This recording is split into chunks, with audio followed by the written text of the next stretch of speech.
April 1, 1945. Dawn rises slowly over the Pacific.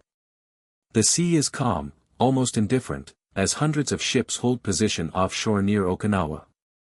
Battleships sit low in the water, their decks crowded with sailors who have been awake for hours, waiting for a signal that will arrive precisely on schedule. Then the horizon flashes. One gun fires. Then another.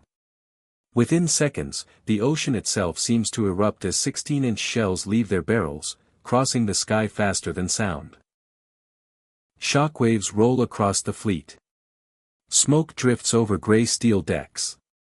Far ahead, the island disappears beneath pillars of earth and fire. Observers expect resistance at the beaches.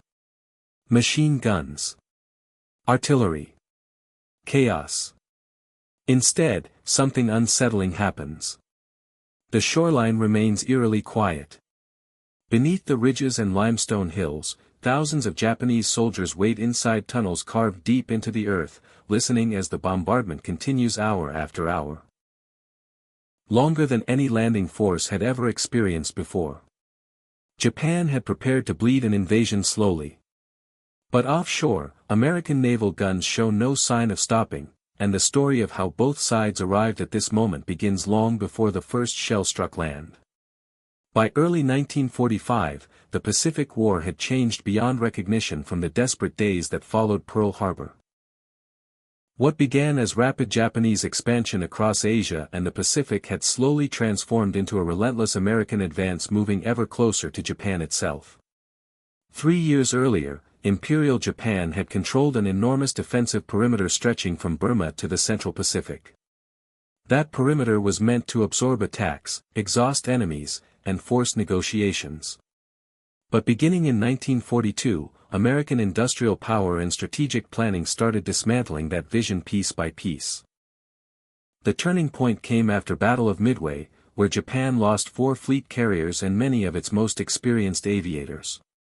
The defeat did not immediately end Japanese offensive capability, but it shifted the initiative permanently. From that moment forward, Japan increasingly fought a defensive war. American strategy evolved into what became known as island hopping, bypassing heavily fortified strongholds while seizing islands capable of supporting airfields and naval bases.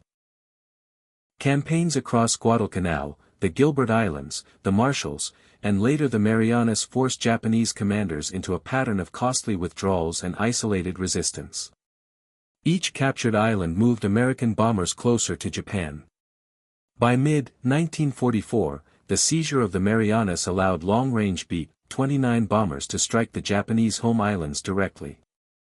Cities that had once felt distant from the war began experiencing nightly air raids. Industrial production faltered. Shipping losses strangled supplies of oil and raw materials. Japan's navy, once the pride of the empire, struggled to replace destroyed ships and trained crews. The next decisive step came with the return to the Philippines under Douglas MacArthur. The massive naval confrontation known as the Battle of Leyte Gulf effectively shattered Japan's remaining surface fleet. Afterward, Japanese warships rarely operated in large formations again. Fuel shortages and overwhelming American air superiority made large naval maneuvers nearly impossible. For Japanese planners, the implications were unmistakable. The outer defensive ring had collapsed. The war was moving toward Japan's doorstep. Inside Tokyo, military leaders faced a grim strategic reality. They could no longer prevent American advances at sea. They could not match American aircraft production. And they could not rebuild their navy quickly enough to challenge the growing Allied armada. Instead, Japanese doctrine began to change. Earlier battles had focused on defeating invasions at the shoreline, stopping enemies before they established footholds. But repeated failures revealed a fatal weakness. Concentrated beach defenses were destroyed by naval bombardment and airstrikes before landings even began. Lessons from battles such as Battle of Saipan demonstrated that defending the beaches directly often meant annihilation within hours. American firepower simply overwhelmed fixed positions exposed to the sea. Japanese strategists therefore adopted a darker, more calculated approach. If invasion could not be prevented, it could be made unbearably expensive. The goal shifted from victory in the traditional sense to attrition, inflicting such severe casualties that American political will might weaken before Japan itself collapsed. Every landing would become a prolonged struggle. Every hill a fortress. Every advance measured in blood. This concept gradually evolved into what Japanese planners called decisive defensive battle doctrine. Forcing the enemy deep inland where terrain favored defenders hidden from naval guns. Meanwhile, American planners studied their own lessons. Amphibious warfare had become a complex science combining naval, air, and ground forces into a single coordinated machine. Battleships that once fought other fleets increasingly served as floating artillery platforms.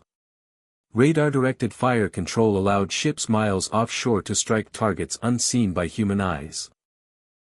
The United States Navy had learned that sustained bombardment could save lives on the beaches, if it could be maintained long enough.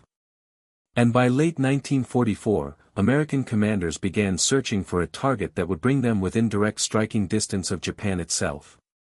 They found it in a rugged island only 350 miles from Kyushu. Okinawa. Its airfields could support fighters escorting bombers over Japan. Its harbors could anchor an invasion fleet. Its capture would provide the final staging ground for a potential invasion of the Japanese home islands. For American planners, Okinawa was a strategic necessity. For Japanese leaders, it represented something far more final, the last opportunity to shape how the war would end. And as preparations accelerated on both sides, Japanese commanders began designing a defense unlike anything American forces had faced before. One intended not to stop the landing, but to slowly destroy the force that came ashore. As American forces advanced across the Pacific in late 1944, Japanese commanders studying recent defeats reached a difficult conclusion: the methods that had once defined imperial defense no longer worked. At Battle of Tarawa, defenders had fought fiercely at the shoreline, only to be crushed within days under overwhelming naval bombardment and coordinated amphibious assault. Similar outcomes followed in the Marshalls and the Marianas. Fixed beach defenses, once believed essential, had become predictable targets for American firepower. Japanese planners began searching for a strategy that could survive bombardment rather than resist it directly. The responsibility for implementing this new doctrine fell to the 32nd Army stationed on Okinawa, commanded by General Mitsuru Ushijima and his brilliant Chief of Staff, General Osamu Cho. Together, they oversaw one of the most sophisticated defensive preparations of the Pacific War.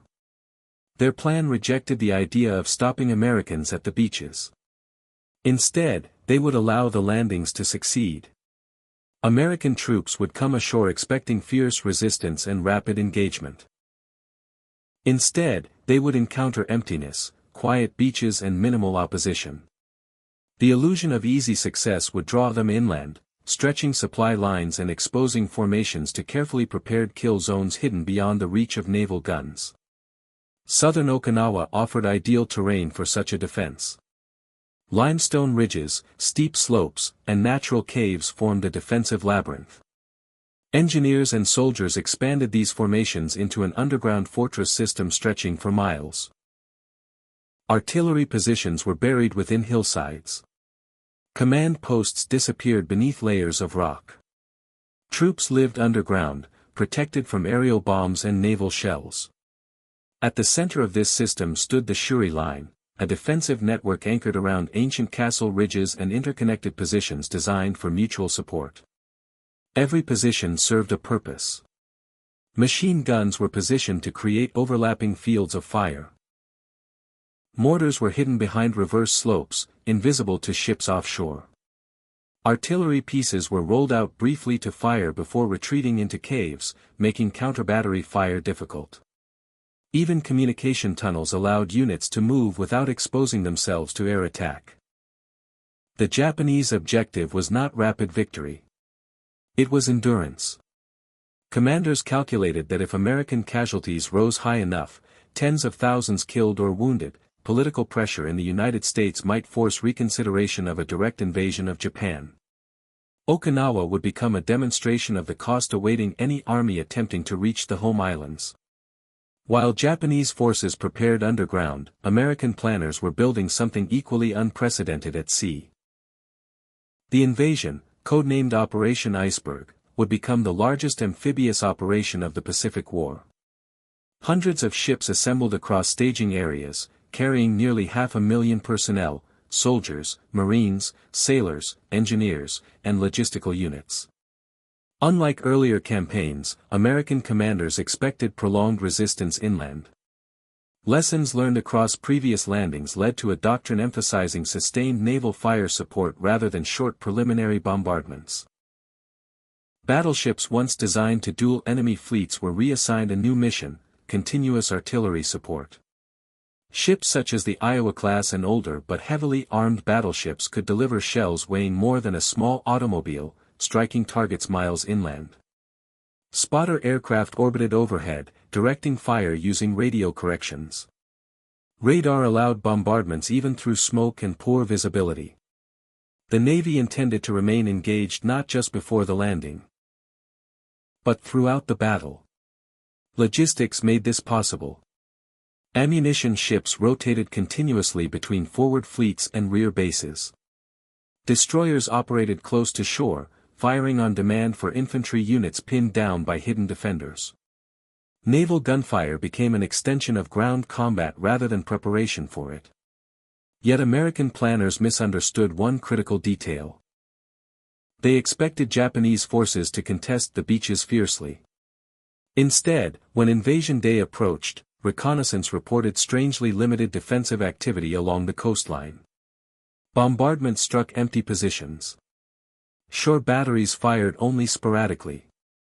Some commanders began to suspect that weeks of shelling had already broken Japanese resistance. In reality, the defenders were waiting. Deep beneath Okinawa's ridges, thousands of soldiers listened as bombardment intensified, conserving ammunition and preserving strength for the moment Americans moved beyond naval protection. Both sides believed their strategy would decide the battle. Japan trusted endurance and terrain.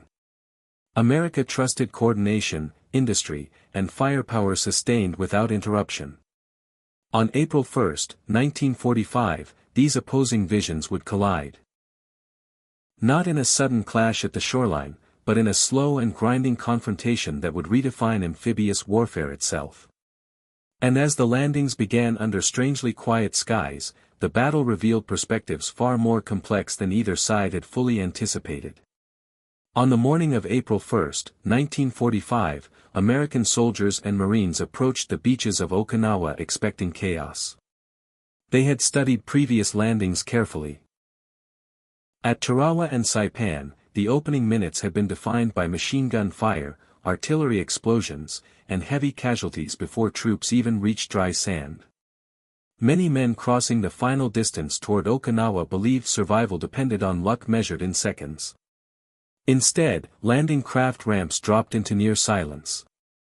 Waves rolled gently onto the shore. Smoke from naval bombardment drifted inland. The only sounds were engines, shouted orders, and boots moving through wet sand. Units advanced rapidly, securing beachheads far faster than planners anticipated. Some soldiers later described the moment as unsettling rather than reassuring. Training had conditioned them to expect resistance. The absence of it felt wrong, as if the battle had simply been delayed. Within hours, thousands of troops moved inland with minimal opposition. Supplies poured ashore. Vehicles formed long columns pushing north and south. Commanders reported remarkable success. But the quiet masked psychological tension. Japanese defenders were watching from concealed positions, carefully obeying orders not to engage prematurely. American troops unknowingly crossed observation zones already mapped for artillery fire. Every ridge they approached had been studied months earlier by defenders preparing firing coordinates. The human experience of Okinawa's opening phase was defined by uncertainty, relief mixed with suspicion. For the first time in the Pacific War, soldiers advanced quickly without understanding that they were entering a battlefield deliberately designed to reveal itself slowly. The real fighting had not yet begun. Japanese commanders had fundamentally reshaped defensive doctrine by the time of Okinawa. Earlier Pacific battles emphasized defending coastlines directly, attempting to throw invaders back into the sea. Experience proved that such defenses were vulnerable to overwhelming naval bombardment and air power. Concentrated beach positions were destroyed before they could influence the battle. General Mitsuru Ushijima adopted a different approach. Instead of contesting landings, the 32nd Army constructed layered defensive zones inland. The objective was to stretch American forces across difficult terrain, forcing repeated assaults against fortified ridges while minimizing exposure to naval gunfire. This concept, often described as defense in depth, transformed geography into a weapon. Reverse slopes became critical positions. By placing defenses behind hills rather than on forward faces, Japanese troops avoided direct line of sight from ships offshore. Naval shells struck visible terrain while defenders waited safely behind it. When American units advanced over ridges, they suddenly entered interlocking fields of fire from previously hidden positions. Each defensive line was designed not necessarily to hold forever but to delay, inflict casualties, and force costly assaults. Withdrawals were planned rather than improvised. Tunnel systems allowed units to reappear unexpectedly after bombardments ended. The battlefield therefore unfolded gradually, denying Americans a single decisive breakthrough. Instead of a rapid victory, progress became measured in yards gained at significant cost. Japan had accepted that Okinawa might fall. The goal was ensuring the price of capture would echo far beyond the island itself. While Japanese planners redesigned ground defense, American forces transformed naval warfare into something unprecedented. The fleet supporting Operation Iceberg represented one of the largest concentrations of naval firepower ever assembled. Battleships, cruisers, and destroyers formed a continuous ring around Okinawa, operating not as independent warships but as a coordinated artillery system. Naval gunfire support had evolved dramatically since earlier landings. Spotter aircraft circled above the battlefield, radioing corrections directly to ships miles offshore. Radar-directed targeting allowed accurate fire even through smoke or poor visibility. Infantry units ashore could request strikes against specific ridges or cave openings, turning naval guns into responsive battlefield weapons. A single battleship salvo delivered destructive force comparable to heavy land artillery batteries firing simultaneously. Shells weighing over a ton shattered reinforced positions, collapsed cave entrances, and reshaped terrain itself. Most important was endurance. Unlike aircraft limited by fuel or artillery constrained by ammunition transport, naval forces could maintain sustained bombardment through complex logistical rotation.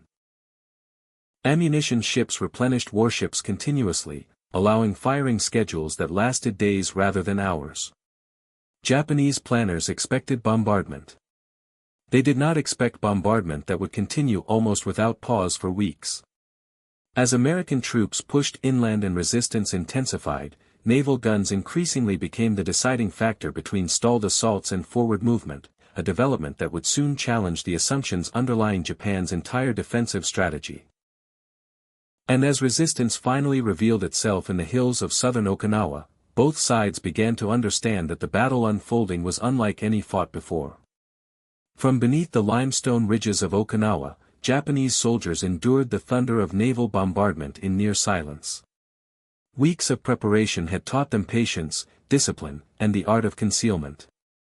Trenches, tunnels, and caves became homes, command centers, and artillery positions all at once. For the defenders, life underground was harsh.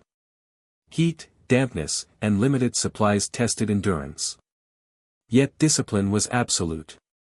Officers reminded troops that their purpose was not survival, but the attrition of the invaders, to exact a human cost so high it might alter strategic decisions across the Pacific. From their vantage points, every American advance was observed, every formation tracked, and every ridge catalogued. Counterattacks were timed to exploit terrain advantages and delay naval support responses. The Japanese perspective was methodical, almost surgical, engage only when it maximized casualties, then disappear before reinforcements could respond. Psychologically, this was grueling. Soldiers lived with constant thunder overhead and the knowledge that each shell could collapse tunnels or bury comrades alive. Yet morale remained tied to duty and the hope of influencing the wider course of the war. For many, Okinawa became less a battle and more a test of endurance, both human and strategic. American naval gunfire would have been impossible without a vast logistical network. Ammunition, fuel, and repair facilities were coordinated to a degree that transformed the fleet into a near-permanent combat presence offshore. Destroyers and cruisers maneuvered close to the coast, ready to fire in support of individual units ashore. Battleships, operating further out, delivered long-range strikes that reshaped terrain, flattened ridges, and neutralized fortified positions. Radar-directed targeting allowed accurate fire even through smoke or fog, making traditional observation largely unnecessary. Ammunition ships rotated continuously, ensuring that even after hours of sustained bombardment, warships could reload and continue firing without pause. Spotter planes corrected fire in real time, and advanced communication networks allowed coordination between shore commanders and ship captains. The technological advantage of sustained naval fire became a decisive factor. Where Japanese strategy relied on patient concealment, the Americans could bring industrialized firepower anywhere on the battlefield with alarming speed. The capacity to sustain this over days and weeks effectively neutralized much of the defenders' early advantage, reshaping the tactical landscape entirely. Leadership on both sides was tested in unprecedented ways. On the Japanese side, General Mitsuru Ushijima and his staff had designed a strategy rooted in patience and attrition, yet the relentless fire from the sea forced continual recalculations. Communication lines, though tunneled and concealed, were frequently disrupted, requiring field officers to make autonomous decisions in isolated pockets. On the American side, commanders like Admiral Raymond Spruance and Lieutenant General Simon Bolivar Buckner, Jr. orchestrated a complex interplay of land, sea, and air forces. They had to coordinate massive artillery barrages, protect troop movements, and adapt to unforeseen kamikaze attacks that threatened supply lines. Decisions were made continuously, balancing aggression with caution to minimize casualties while maintaining forward momentum. Leadership under these conditions became as critical as weapons or terrain. Misjudgment could cost thousands of lives in a single ridge assault or allow defenders to regain lost ground. The Battle of Okinawa evolved into not only a test of tactics and technology, but of the judgment, foresight, and endurance of those directing the war from both sides. As April progressed, these angles converged. Soldiers pressed forward, naval guns thundered without cease, and defenders persisted in hidden fortifications. All preparations, expectations, and innovations were about to meet the battle's ultimate test. By mid-April 1945, the landing at Okinawa had moved beyond the beaches. American forces advanced cautiously into the island's interior, but the real test of the Japanese plan was about to begin. The Shuri Line, stretching across southern Okinawa's ridges and hills, represented the core of Japanese resistance. Here, reverse-slope positions, interlinked tunnels, and concealed artillery were ready to inflict maximum casualties. Every ridge, every valley, every grove of camouflaged trees concealed potential ambushes. For American commanders, it was clear that naval bombardment alone could not eliminate all threats. Yet the U.S. Navy was prepared in unprecedented fashion. Battleships such as USS Missouri and USS New Jersey, along with cruisers and destroyers, delivered relentless bombardment. Each day, hundreds of shells ripped into the ridges, collapsing caves and clearing vegetation. Spotter planes corrected fire in real time, guiding rounds into previously unseen positions. The volume of ordnance was staggering. A single day could deliver thousands of tons of shells across concentrated enemy positions. Japanese forces responded as planned. Small units engaged, then disappeared, allowing naval guns to strike empty terrain. Counterattacks were carefully timed to inflict casualties on exposed troops, but each engagement was measured, designed to preserve the bulk of their forces for the final stages. For American troops, the effect was both terrifying and liberating. The constant roar of naval artillery reshaped the battlefield, transforming impossible terrain into passageways and neutralizing many fortified positions. Yet the human cost remained high. Every advance across ridges and hills still demanded soldiers to face hidden machine guns and artillery, often with devastating results. Kamikaze attacks added another layer of pressure. Japanese pilots launched waves of suicide missions against the anchored fleet, hoping to disrupt the continuous naval gunfire that defined the assault. Explosions rocked ships, fires broke out on decks, and sailors endured relentless tension. Still, supply lines held, ammunition replenished, and the bombardment continued without interruption. By the third week of April, the Shuri line had begun to crumble under this combination of relentless naval fire, coordinated infantry assaults, and adaptive leadership on the American side. Japanese defensive doctrine, patience, concealment, attrition, was being tested to its limits. Every ridge captured, every tunnel cleared, and every artillery emplacement destroyed marked not only a tactical gain, but a symbolic victory. The realization that even the most sophisticated defensive plan could be overcome by sustained firepower, coordination, and endurance. The battle was far from over, but the momentum had shifted. Japan's strategy of bleeding the invaders slowly now faced the unforgiving reality of industrialized naval warfare, and the stakes could not have been higher. The coming weeks would reveal whether the defenders' patience could withstand the relentless pressure of American guns and advancing troops. By late April 1945, the Shuri Line, the heart of Japanese defensive strategy on Okinawa, was under siege. The illusion of patient, measured attrition was colliding with the overwhelming weight of American firepower and logistics. American infantry had advanced beyond the beaches, pushing into ridges and valleys that were expected to trap them in kill zones. Japanese forces had initially inflicted casualties through ambushes, machine gun fire, and artillery.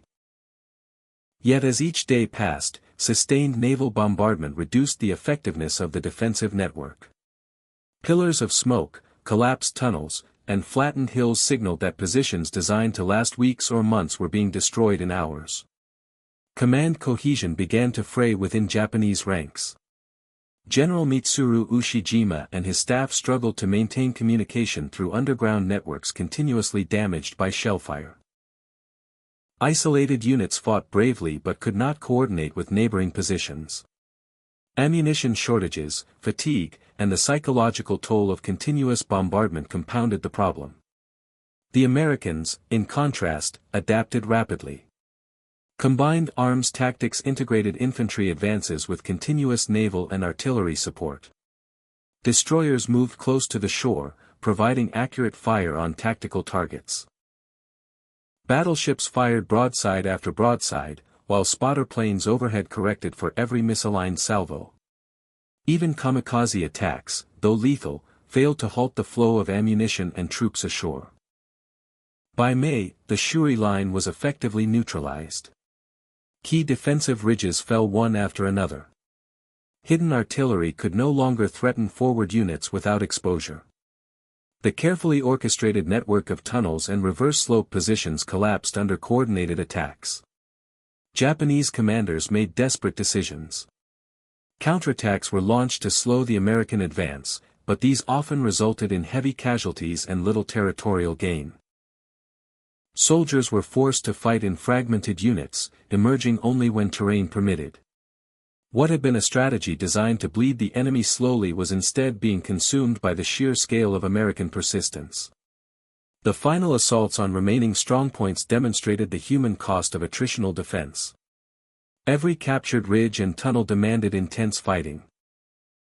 Yet the unbroken rhythm of naval gunfire, combined with industrial-scale artillery, meant that American forces could absorb these losses while continuing their advance. Okinawa, meant to serve as a trial in exhaustion, was now becoming an example of the limitations of even the most meticulous defensive planning when faced with modern, sustained firepower. By early June, organized Japanese resistance was effectively eliminated. The island was in American hands, but at a staggering cost. Tens of thousands of Japanese and Allied soldiers lay dead, countless civilians had perished, and the terrain itself bore the scars of relentless bombardment and combat. The collapse of the Shuri line marked more than a tactical defeat. It represented the failure of Japan's final defensive vision, a strategy meticulously crafted to bleed the enemy could not withstand the integration of American industrial might, technological coordination, and persistent naval firepower. The battle's climax closed with a sobering lesson: even the most patient and calculated plan can be undone when faced with unrelenting precision, logistics, and human endurance. Okinawa had been seized, but its cost would reverberate far beyond the island itself. By the time American forces secured southern Okinawa in June 1945, the island had become a landscape of devastation. The battle lasted more than 82 days, involving nearly 500,000 Allied troops and hundreds of thousands of Japanese soldiers and civilians. The human toll was staggering. American casualties alone exceeded 49,000, including over 12,000 dead. For many, the psychological strain was as severe as the physical. Soldiers described walking across ridges and valleys littered with the remnants of tunnels, the scorched earth pierced by artillery craters, and the silence of a landscape once alive with resistance. Every hill, every destroyed strongpoint, told the story of months of relentless fighting. Japanese losses were catastrophic. Estimates suggest between 77,000 and 110,000 soldiers perished, many within the intricate network of caves and tunnels that had been designed for survival. Civilian deaths numbered over 100,000, victims of bombardment, crossfire, starvation, and forced conscription. Entire villages were erased, the population experienced trauma and dislocation that would resonate for generations. The naval fleet, too, suffered. Kamikaze attacks inflicted severe damage on American vessels, sinking dozens and wounding thousands of sailors. Ships were set ablaze, and for many, the threat of attack never truly ceased during the campaign. Yet, despite these losses, the relentless coordination of naval fire, logistical support, and infantry advances ultimately overcame every obstacle. Strategically, Okinawa exposed the scale and intensity that any potential invasion of Japan itself would entail. High-ranking American officers documented the battle as a warning of the human cost to come. Reports noted that the combination of attritional Japanese defense and well-sustained naval artillery created conditions that tested the limits of even the most prepared and well-supplied forces. The psychological impact extended beyond the battlefield. Soldiers returning from Okinawa spoke of unprecedented horrors, shaping public perception and influencing military strategy for the planned invasion of the Japanese home islands. For commanders, the island underscored the necessity of sustained naval firepower and meticulous coordination in overcoming entrenched, high-risk defenses. The sheer scale of destruction and the human suffering inflicted on all sides marked Okinawa as one of the defining battles of the Pacific War. It was a stark demonstration of industrial warfare, where technology, endurance, and strategy collided with human determination in ways that few had anticipated. The Battle of Okinawa left an indelible mark on both military strategy and the global consciousness. The lessons were as much about human endurance as they were about technology and planning. For the United States, Okinawa confirmed that sustained naval gunfire could neutralize even the most meticulously prepared defenses. The integration of battleships, cruisers, destroyers, and spotter aircraft created a form of artillery that redefined amphibious operations. The ability to maintain a constant barrage while coordinating with infantry and air support provided a blueprint for future joint operations. Leaders recognized that industrial capacity, when combined with disciplined execution and advanced fire control, could overcome defenses previously considered impregnable. Japanese planners, meanwhile, saw their strategy of attritional defense tragically fail. The careful patience of concealment and layered positions had been anticipated and countered. The human cost, tens of thousands of soldiers and civilians, demonstrated the limits of even the most disciplined endurance when opposed by industrialized firepower. Okinawa became a grim precedent for what an invasion of Japan's home islands might entail, shaping imperial decision-making in the final months of the war. Politically, the scale of casualties influenced strategic calculations at the highest levels. American commanders and policymakers understood that any direct assault on Kyushu or Honshu would result in losses far exceeding even those on Okinawa. This sobering realization factored into the eventual decision to employ atomic weapons, highlighting how one battle could resonate far beyond its immediate tactical outcome. The island itself bore the scars of the conflict. Cities lay in ruins, ridges were pockmarked with shell craters, and once concealed caves had been emptied by fire and collapse. The landscape told the story of both human tenacity and the destructive power of modern warfare. Survivors, military and civilian alike, carried memories of unimaginable hardship, shaping post-war reconstruction, society, and culture. Ultimately, Okinawa demonstrated that warfare had entered a new era. Victory depended not solely on courage or individual skill, but on the coordination of industrial power, logistics, and sustained technological application. And yet, the human cost remained profound, a stark reminder that behind every strategic lesson lay the suffering of thousands, etched forever into the island's terrain. The story of Okinawa was not just about land gained or lost. It was about how modern war had transformed patience, endurance, and industrial might into decisive instruments of conflict, leaving an enduring impact on the history of the Pacific. Okinawa, in its vast scope and staggering human cost, stands as both a testament and a warning. The island revealed the limits of patience, concealment, and even courage when confronted by the relentless machinery of industrialized war. For Japan, it was a carefully laid plan undone. For the United States, a demonstration of what coordinated technology, firepower, and endurance could achieve. The battle also reshaped perceptions of warfare itself. Modern conflicts were no longer measured solely by territory gained or lost but by the orchestration of forces across sea, air, and land, each element feeding into the other with near precision. Battleships became floating fortresses, planes eyes and guides, and infantry the instrument that transformed firepower into control. The sheer scale of coordination required marked the birth of a new, mechanized form of combat, one in which preparation and persistence could outweigh even the most disciplined defense. Yet, amid the destruction, the human dimension remained starkly visible. Soldiers faced unimaginable attrition, civilians bore the brunt of war's collateral horrors, and commanders on both sides contended with decisions that would decide life or death by the thousands. Okinawa exposed the ethical and psychological weight of total warfare, showing that strategy and industry could achieve victory, but never without leaving indelible scars on humanity itself. In retrospect, the battle foreshadowed the final stages of the Pacific War. The resilience of naval gunfire, combined with human determination and logistical mastery, demonstrated that even the most elaborate defensive schemes could be overcome. It also made painfully clear the price of such triumph. Okinawa was a microcosm of the broader conflict, where human endurance met industrial might, and the echoes of that clash would reverberate across history. In the quiet that followed, the once hidden ridges and tunnels of Okinawa remained, silent witnesses to a conflict where planning, firepower, and human will collided with devastating consequence. The island's story reminds us that history is written not only in strategy and technology, but in the resilience, suffering, and courage of those who endure its trials.